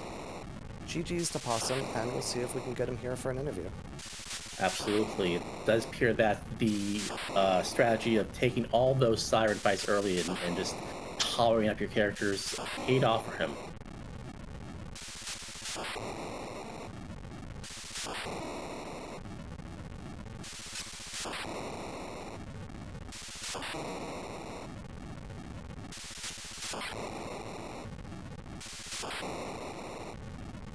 And I believe we are joined by Possum now. GG's, Possum. GG's. Alright, my first question. How much do you like eggs? Well, Sorbius, who is our tracker, has And I believe we actually are joined dubbed by the Possum 30 now. Sirens in a Dream GG's, strategy Possum. as the Possum. So as we all continue to get random things, I love the 30 egg strategy in CHero. They tend to run long, so I adore the strategy. Get all your levels, especially in this case, 3 nukers. You can't go wrong. No, I thought we were going to be talking about, like, sunny side up, or like maybe some French toast, or That wasn't Oh. a cool Pen Luke reference. Oh, How what? about Eggs Benedict then? Oh, I do love eggs Benedict. There you go. But no, yeah, that definitely got you a lot of power, kind of right away. Otherwise, I don't know. Just tell us what was kind of going on in your mind throughout the seed. It was just a giant toss-up after the grind of, do I clear out all this junk on Earth, or do I go to the moon? And it turns out both were required. I think Mom Bomb was kind of the deciding factor for me, because getting that boss hunt out of the way means you can focus solely on key item density and the length of the checks that you're going to be doing. When you have power overwhelming, every check is free. Unless you're an idiot and you leave a curse ring on a non-backroad Porum and you wipe at level 50 to to orbs. But enough about that. The moon simply has more spots. I didn't have a pass, so I wanted to save an extra trip to the bottom of the moon if possible, which is why I did top down. Unfortunately didn't find what I was looking for, but Ribbon Room had the goods and we were able to get it done. I do want to ask you, it seems like whenever you're on stream, a large proportion of your seeds seem to revolve around Porum in some way or another. Do you think there's something out for you, just given how public you are about your feelings about Porum? Yeah, that would be capital C with an often. Didn't see coffins, didn't shop a whole lot, to be honest. But yeah, too much Porum in my life. I guess it serves me right. You roast the ones you love, so maybe I just actually think Porum is the best character, and I'm just playing the long con with all of you. Well, you had 3 coffins. It was your 2 Palams and your Lydia who all had Fatal. Well, that is very fair, actually. I should have killed her off in the Zeromus fight. That was bad form. My apologies. Please forgive me. Opportunity missed. No, but anyways, that was a very well done race by you. Really showed a really strong way to get through the seed, especially just given the party that you were given. Twisted Fox, do you have any other questions for Possum? No, not really. I just want to say it was a great, almost experiment to see how well the 30 Siren strategy that you pull off goes against maybe a more traditional strategy of waiting to grind that the other runners on stream did. And tonight it paid off for you, and GG's and congratulations on your win. Yeah, thank you very much, y'all. I appreciate it. It's a strategy that I've been doing basically since CHero came out. And this was a good race to kind of show it off, and looks like it definitely had some merit tonight. So thank you so much for the restream, Esco. Always love your CHero seeds. Solaris and Flax, thank you so much for comms, and Sorbius, thank you for pushing and not consuming the buttons. Thanks, Possum, and GG's again. Alright, meanwhile, this vanilla wyvern, did anyone see what this wyvern's witchburn was? I'm very curious. Of course, Flurry is in the Z fight, and that's maybe the more important thing, but he also is on Reflex strats. I don't think it's going to have too much trouble. I'm very curious about this wyvern right now. Chat is saying tongue, what does that do? It is an attack that I do not see very often, and I don't know offhand what it does, so Yeah, I don't either. It's one of those spells or skills you see done by some of those random counters that you just never see in this game, unfortunately. So I'll pick that one up later. It does taste things. I mean, we were talking about eggs. Maybe Wyvern just really wants breakfast.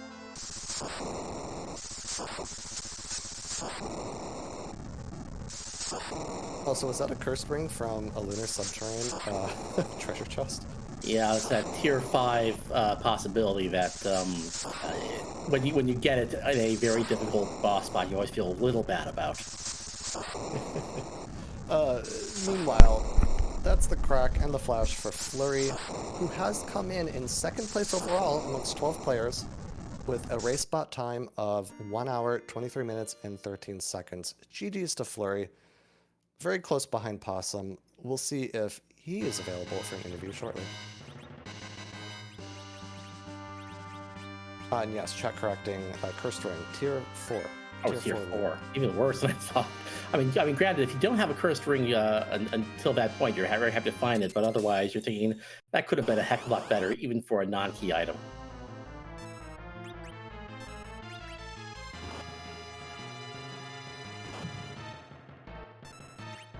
Phineas, finding the guard fight, will be very happy with what he finds behind it.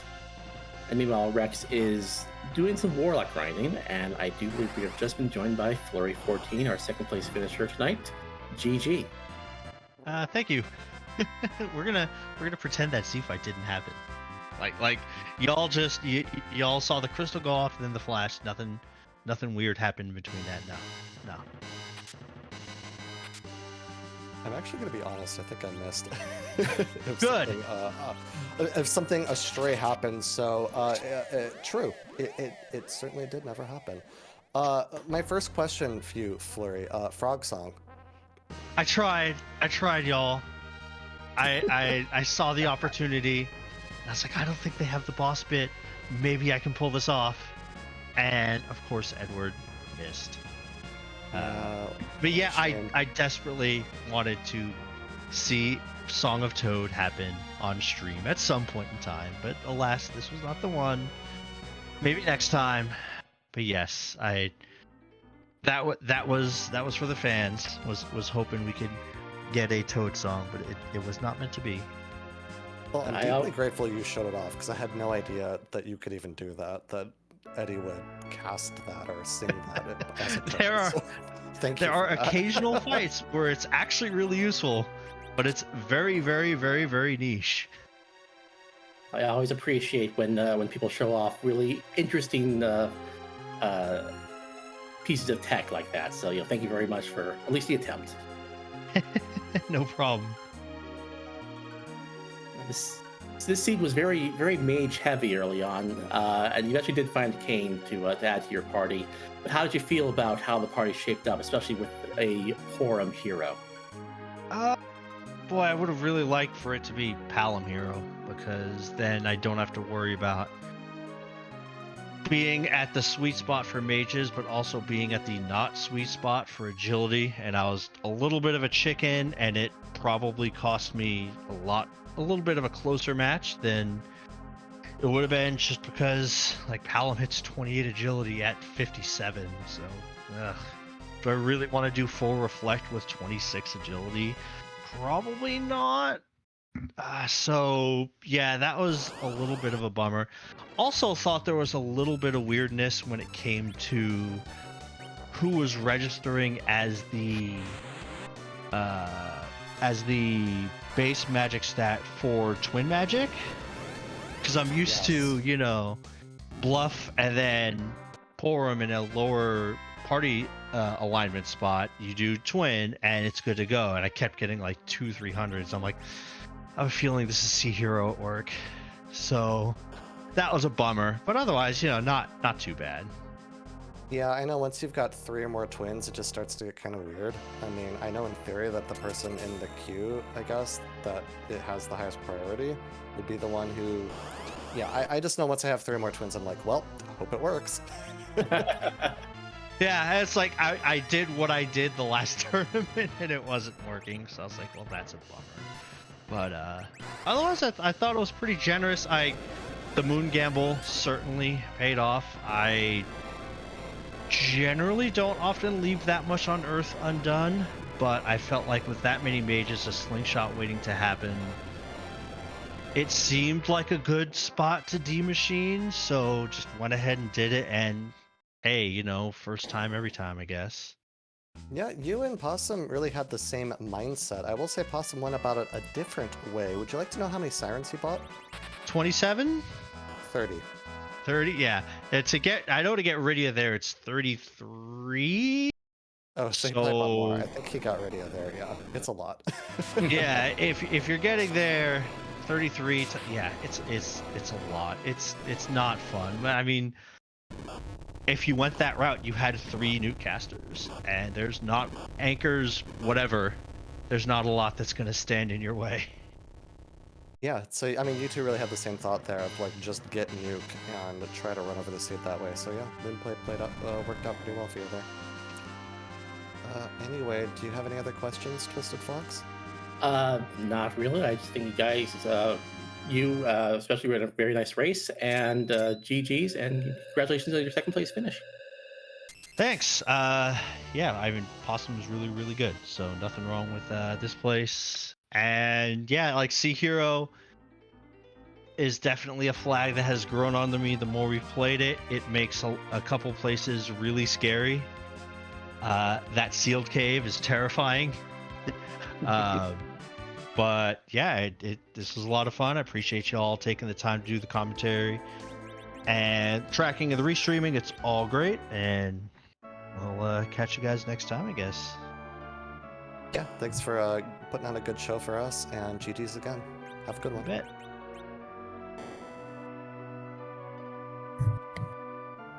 All right, Wow. in the meanwhile, we have had 3 finishers, and we have Infinius heading into his Z fight now as well.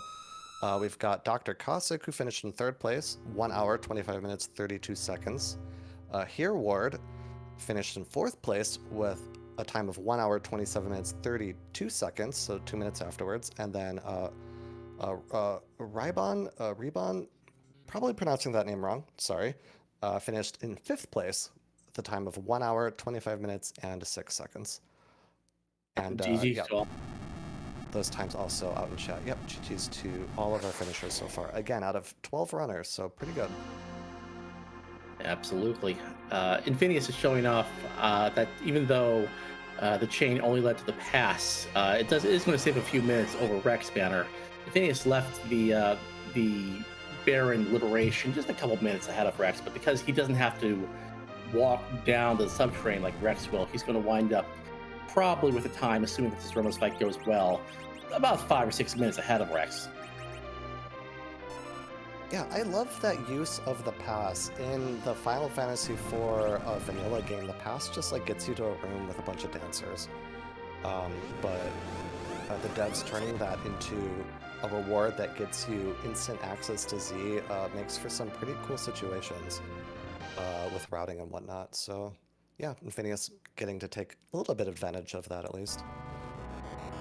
Absolutely. It's one of those things that shows just how much thought that the people behind this randomizer really put into this, making all this work in a race setting, and I really appreciate it. And as I see Rex running to the Odin throne, I'm noticing that he has not completed the Mom Bomb objective. So yeah, our tracker pointing out that he hasn't run to Ordeals, so still hasn't found that Mom Bomb. And I could imagine really just kind of committing to the Fade. It's not a bad play, it's like, you know the one spot you haven't gone to, and if you have a hopes of winning, you just kind of don't want to go there. Now, of course, Rex knows that he is in 6th place at the very best.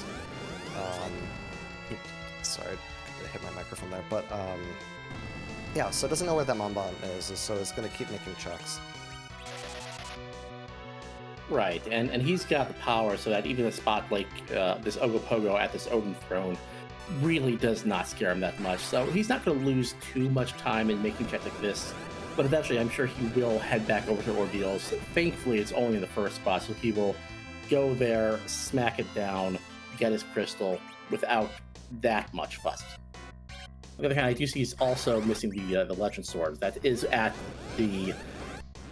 That is the reward for completing Ordeals, if I'm not mistaken, so he's going to have to complete it. Yep, double required. So Infinius also utilizing the Reflect strategy with, of course, all these mages. Very healthy hit point totals. Don't expect him to have any trouble here either. No, this first Big Bang was nerfed, so we only do about 600 to 800 damage.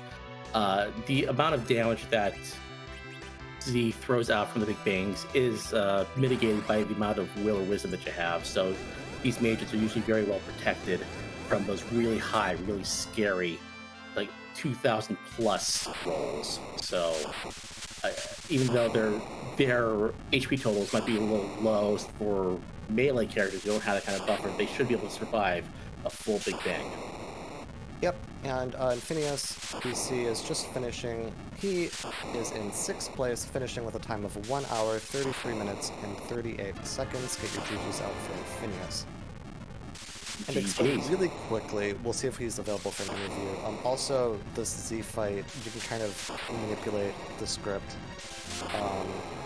with like a direct, we call it a direct nerf essentially. So if you direct target it with a spell, it sort of sets its magic power lower to kind of cast nukes, so the nuke doesn't murder your party.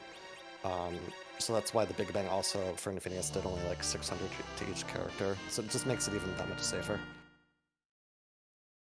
Rex Banner is turning in those items, gets a artist bow from the Pink Tail, which is pretty nice, but probably not very useful right now. The Rat Tail, unfortunately, does give him a pan, so that's a few more checks that he's going to be able to do as he continues to fade ordeals. Yeah, unfortunately, he's incentivized to do this. He's missing the Twin Harp, he's missing the Tower Key, and the Legend Sword. And the pan could have the Legend Sword, so we'll see him turn this all in. Eventually, he is going to be funneled into ordeals, though, I think. I think it just comes straight down to having no other place to go eventually. I think he's pretty much cleared out the rest of the seed at this point. So he will eventually be funneled into the right location. Yeah, I mean, there's a world where he could have legitimately forgot or really wants to commit to the Fade. I've certainly forgotten all sorts of checks throughout my time playing this randomizer. The King-Queen Eblin spot along the hook route, which you don't know until you run there, and then the 2 spots on the Giant and the spot at the package are all bosses that could have Mom Bomb. If Ordeals is not on his mind, there's a world where he could start checking those locations, but yeah, eventually you kind of go like, alright, what have I missed? Or, you know, what fate am I gonna, you know, I faded this so long, I guess I'm gonna go back there now, so yeah, we'll get there eventually. We are joined by our 6th place finisher, Infinius. GG's. GG's. Yeah, clearly top down was not the play there. Oh well.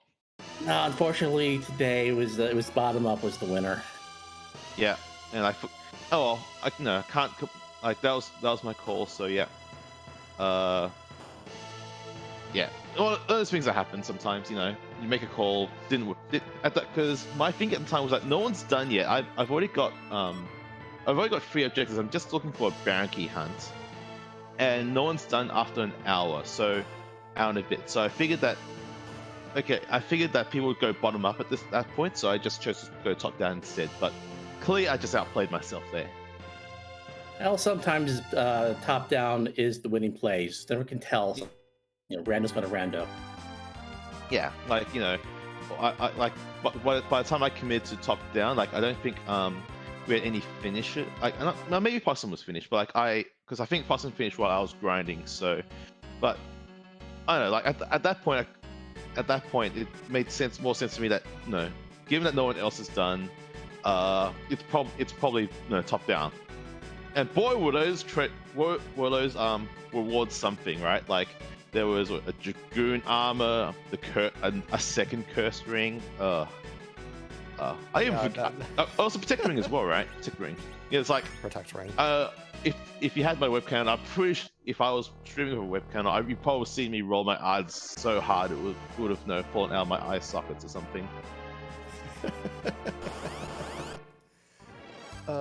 Yeah, but I'm glad you explained your mindset there. It's very true, and you and I have talked about this before. I mean, sometimes you just you commit to your play, and you kind of evaluate, is this a good play in the moment? It may not work out, but that doesn't mean it wasn't a good play. Yeah, Sometimes like it just isn't, exactly, and especially when after doing because obviously I committed that Moon Veil to do the Paladin fight, and I thought, well, and I got the twin. I was like, well, I got to commit to this because I spent a whole bunch of time on this instead of going Moon. And then it was like Tower Key from Twin. I was like, gotta commit to this as well. And then it's like, do Tower Key. It's like, oh, the pass. Like, that was not what I was hoping for their game. Come on. From that, I think CHero probably took me about 8 minutes to full clear. Yeah, sometimes this game has pretty rude chains that just lead to nothing. Or I mean, the pass is not nothing necessarily, but yeah, not the reward you wanted. Yeah, like I would get. Yes. Oh, go ahead. Spending 8 minutes to save myself 2 is probably not great. No, not the reward. Given the choice, no. No. Oh, well, like I don't know. That seed felt very jetty. Like I was this close. I was actually close to fading ordeals, but I decided after Baronin's like, yeah, I probably should just check this. Oh, first one. Oh, Mum Bomb. Oh, okay, that's good to. I feel better about not fading this now. Oh, Vanilla Legend Sword. Oh, yeah, okay. I'm really glad I didn't fade it now. Yeah, it made sense to put it off for a while because there really was no incentive to go there besides maybe a boss hunt, which, of course, the boss you wanted was there, but... Yeah.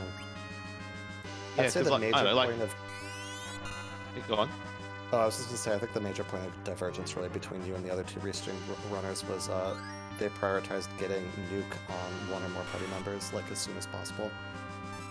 I mean, that's fair. Like, I figured I just prioritized getting Quake sooner, but like, cause I don't know, like, it's possible I was meant to go for nuke sooner, but like, and that probably would also explain like, I don't know, about 5 minutes worth.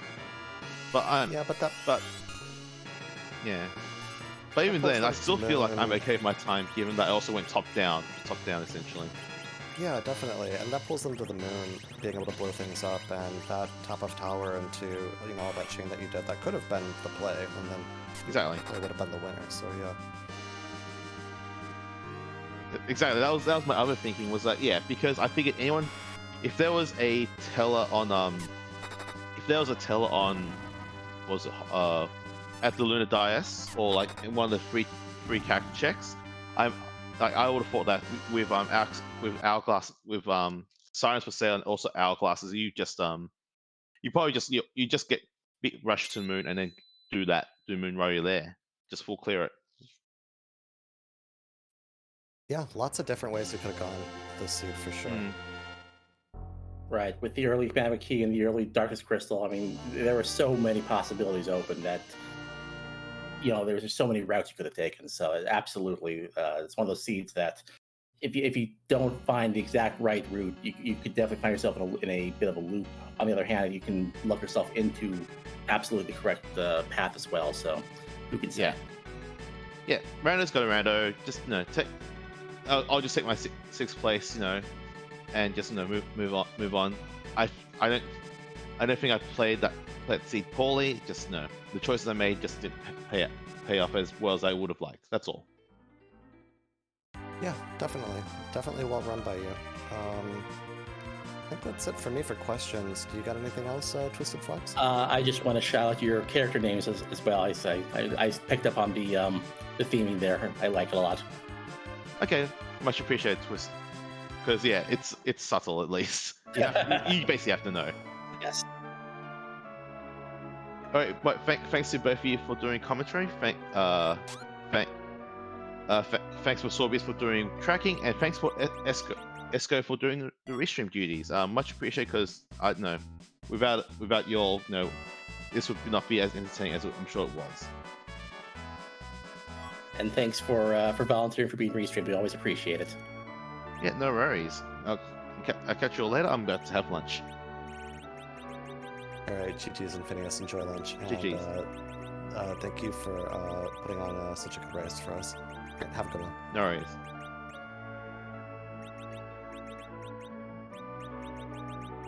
So we did see Rex finally get to the realization that the thing that he's been fading all this time, unfortunately, had both the item and the boss that he was looking for. So he's here. He's forging the Nirvana staff and doing a little shopping on the way here. It'll get him into go mode. I think he's got the levels he needs. He'll just go straight to Z, I think. Yeah, we're selling the farm. 2 power shirts. A couple moon veils. Sure, why not? Get your 4-gen. Get to Z. He knows that he's in, he knows his placement at this moment, so, you know, sometimes I will say sometimes when I'm in a bit like a big community race, sometimes it's like, yeah, you know, you wanted to win, of course, or place higher relative to other people, but it's like once people start kind of, you know, getting their placements in and, you know, like the thing that you faded just wasn't it, it's kind of like, oh, okay, I can relax. Yeah, absolutely. You can go ahead and, you know, go for a little bit more of a style thing. You can get those extra items and do a little extra shopping. Make sure that you don't trip over yourself as you finish the seed. Yeah, especially being on Restream. Now, Rex, of course, very good runner. Made it to brackets in Lally Ho League. No stranger to CHero or this game in general, but I know sometimes when I've been on Restream, especially when I was newer, it was really important to me to just be able to relax and not have anything go wrong at Soromas specifically, because I knew that that would put me in a bad, kind of a bad mental state.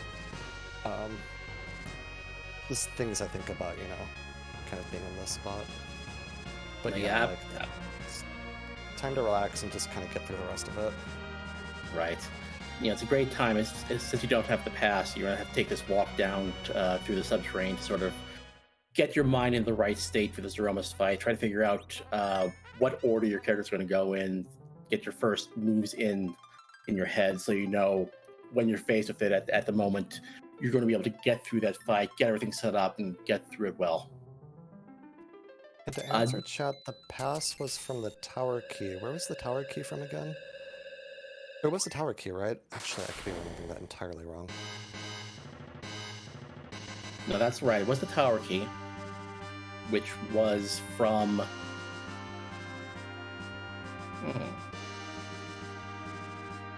It was a chain that led to... It was a chain that led to that, and Infinia said it took him 8 minutes. I think it was top of tower into something to that. But... Yeah, my brain sometimes just doesn't remember things. Yes, it was Cave Magnus, because Phineas was the only person who did that, so it makes sense that he's the only one that has the tower key in his inventory. That harp was from Paledon? At the CHero spot? It was yes, that's right. It was from Fey March, and Posmorpheus also had it, but never turned in the harp. Knights saying it was demist at Waterfall to Tower Key. I always forget what I ate yesterday for lunch, so I'm not surprised that this chain has already been deleted from my brain. Demist was the rat tail, and the rat tail had the pan, and the pan had a ninja shirt and something else. That I remember. So yeah, it was the harp. Either way, Rex is down, you know, here at the bottom of the lunar subterranean now. Just gonna set up his party, make sure he's in a good spot. Has the cursed rings, so not really too much worries about your agility situation. Just gotta get through the fight. Yes, one nice thing about picking up that Nirvana staff is that it does give you a 15 to will, which counteracts the 15 minus that the cursed ring gives for him. So she'll still be able to put out some decent white magic, even though she is acting as the anchor here. Yeah, it's a nice kind of net even, and then if he has that white shirt on that I know is located somewhere in this seed, that's another good boost of willpower as well. Oh, I also wanted to make sure I said that while interviewing and chit-chat was happening, we did have NG Dave finishing in 7th place. That was at 1 hour 37 minutes 23 seconds, and Poidrak was done at 8th place with 1 hour 41 minutes and 6 seconds. So Rex Banner is fighting for 9th place here. There are still 12 total in this race. Not everyone is done yet. GG to them as well. Just want to congratulate them on their finishes.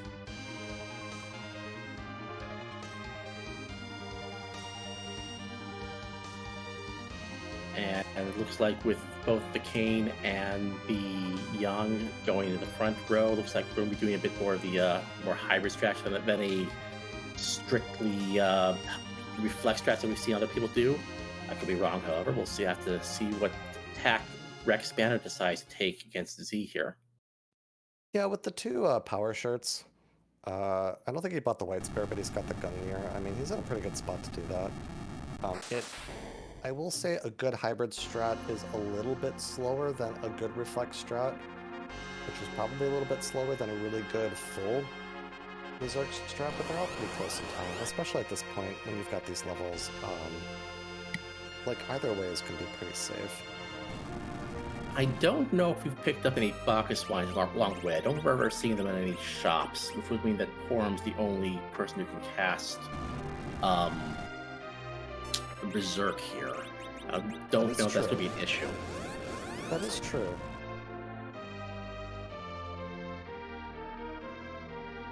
Alright, he uses Star Veil up top. This signals to me that he's maybe going to swing once or twice with Kane and then do reflex strats. Right. I mean, putting the Star Veil on Yang up top, setting you up to be able to bounce the spells off of him immediately. Yes. When you're doing reflex strats, we call it reflex strats, but you really only absolutely need to reflect the last 10,000 points of damage. You can swing with your melee characters during that first 40 to 50,000 points of damage and not trigger the refill, but it's that last 10,000 that if you do any direct damage to Zeromus will wind up tipping him over the edge, causing the refill, and really making the fight a lot slower and more dangerous. Yeah, you can also use a Bacchus to kind of get that 50% power boost and the automatic getting into the queue and doing the damage. I mean, a Berserk attacker is kind of like a nuke attached to a stick, if you really think about it. If you want to do the full reflex strat thing, you need to either stop them from Berserking or kill off your party members, or, actually now that I think about this, Rex Banner bought those Moon Veils. He could reflect a Moon Veil onto Zeromus, and that would make his melee fighters start whiffing their attacks. And I don't know that he'll do that because his Yang is also Berserk, who would be the one that you'd want to bounce the Moon Veil onto Zeromus, but it's something that just came to mind. That is a very good point. That's a very interesting niche strategy you might see used sometimes. You also might see Unicorns being utilized as well to remove the Berserk status from your melee fighters once you've done enough damage there. I would never put it past Rex to do something like that. Rex Banner has shown in the tournament Edward strats executed very well, and recently has also shown a pretty good mastery of 1200 hit point strats on Restream, I think in another previous community race. So I think if anyone would know that kind of strategy, he definitely would. Now we do have a little interesting situation here because Forum got hit with the counter nuke and then took the Big Bang, and it doesn't look like, okay, there we go. It looked like Rex wanted to get a couple extra nuke casts off before bringing Forum back into the fight. I'm sure he's got the timing down right, so he's not going to be risking a second Big Bang. And given the amount of damage that's coming out here, I fully expect Zeromus to tip and reset his battle script before a second Big Bang comes out. Yeah, there's the shake. I'm wondering where this nuke is going. Okay, yeah, he direct targeted it. So this is going to nerf the Big Bang. Now it's a little tricky here because if that... Okay, that tipped into rocks. Wow. The damage is actually coming out faster than I realized. It's good that tipped into rocks. I've seen that nerf kind of like tip into the second, like the refill skip, and then also still have the Big Bang come out at full power. I've done that once or twice where you cast the direct nuke and you don't get the counter nuke and you're thinking, oh, what just happened? That shouldn't have happened. But not going to happen for Rex tonight. That is a crack. That would have been a shake if it was on. He has finished in 9th place with a final time of 1 hour, 52 minutes, 41 seconds. GG's to Rex. And we'll see if he is available for an interview. While we're waiting, want to once again shout out everyone working behind the scenes with Storian doing the restreams, Sorbius doing an excellent job of the tracking, and of course my co-commenter Solaris. Please give them all a follow, and I do believe we are now joined by Rex. GG's on the race, Rex. GG's, thank you. How are you folks doing this evening? We're doing pretty well. So, unfortunately, we do have to ask about the commitment to the fate of ordeals. I dislike all Porum single ordeals fights, so I'm like, we'll skip it unless I find someone I have to do it. And then after I sort of finished off everything I'm saying there before darkness, I'm like, I could head to the moon. I should probably do ordeals. Like, nope, I've committed at this point. We're just going to leave it. We're not going to do it. We've committed. We're just going to stick to it. And I made such a wrong choice. Wrong for the seed, but it makes a lot of sense to me. It is 3 bosses, but otherwise just 1 key item. I don't know. I agree with your evaluation there, and it could have gone a completely different way. But yeah, I don't know. Just kind of tell us how you were feeling about that seed in general. Overall, it was a decent seed. I just made, I think, every wrong choice I could. Water Hag, I'm like, oh good, free boss. Apple, I'm like, oh, okay. Was it Ruby I got Dragoon armor from? Like, okay, that, fine. The curse ring from the Vanilla Wyvern. Yeah, I just didn't feel like anything I did quite that seed worked out the way I would have liked it to. But overall, it was not a bad seed. No, definitely not. I think you played it quite well. And, it just was really unlucky that, a fate of ordeals, which made perfect sense because you didn't really have any other reason to go there aside from doing the check, just didn't have to pay out for you. Did you have any thoughts about Porum as the hero to start out with? She's not my favorite by no means, but she's not bad. Like, at least you're going to always get experience on her, so you can get her up to that tier 4 that takes forever and a day. So that part's nice. It sucks waiting for her to get to tier 4.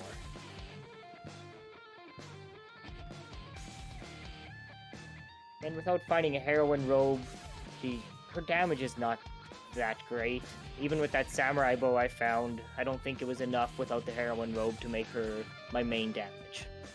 Yeah, the heroine robe is a pretty important part of that because those kids just don't gain like any strength, so you don't get much for attack multipliers. There was a heroine robe we saw in the seed. It was in the save room in Outline, so don't blame me at all for missing that. I think I would have missed it myself. Yeah, on these CHero flagship, I generally don't do Atline, more Eblin Castle, sort of the higher tier areas. I've had bad luck with just trying to go to the lower tier spots. Yeah, I was kind of surprised when Possum and Flurry both looted that, but I was thinking it's probably the mindset of I wish I'd asked them this, but I think it was a mindset of not finding enough for them. Because they did Watery Pass, he did Castle Eblin, and there was some good stuff in Castle Eblin, so they might have just been incentivized to look for more, and just happened to get paid out for it.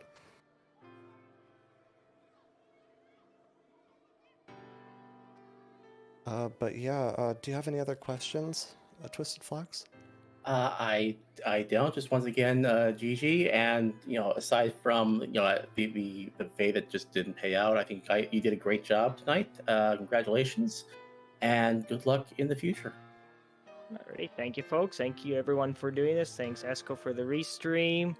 I think Sorbius was on button control, and Twisted Flax and Solaris for the commentary. Thank you, folks, very much for putting this on. Yeah, of course. Thanks for volunteering to be restreamed. It was a pleasure. And you have a good one. GG's again. All right. Thank you. You folks have a good evening. GG's. Bye now. Well, Solaris, I believe that's going to do it for us this evening. I think this was a really, really interesting and really fun race to watch, and I'm glad you were here to help commentate it with me. Yeah, I had a lot of fun with you, Twisted. This was a good one. I really hungry for eggs. I have to say. But yeah, that's it for us tonight. But this is not the end of Free Enterprise for you, chat. If you'd like to stick around, we will be rating Possumorpheus, who again did win our community race tonight. Possum is a great friend of the community. Very good streamer, I would say. Really good person to watch if you want to learn how to improve. He is currently doing a VOD review. So this is the perfect time to stick around if you want to learn some more Free Enterprise. But yeah, that will be it for us. Do want to throw out a quick mention that we will be doing a community race restream this weekend with the new community clubs. It's going to be the new Wacky Races Club starting at 2 p.m. Eastern this Saturday. Yeah, that's going to be a lot of fun. Possum. Scala and Zoe have been working really hard behind the scenes to make that a very fun experience for us. I believe it's going to involve a wheel of some sort. We're going to have to see what happens. Definitely want to check that one out. We also have the Pink Puff League that will be starting, I believe, next week.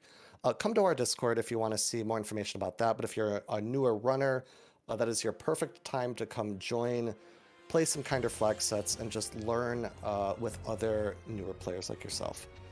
But yeah, come join us, come watch Wacky Races, and otherwise, that's it for us, and y'all have a good one.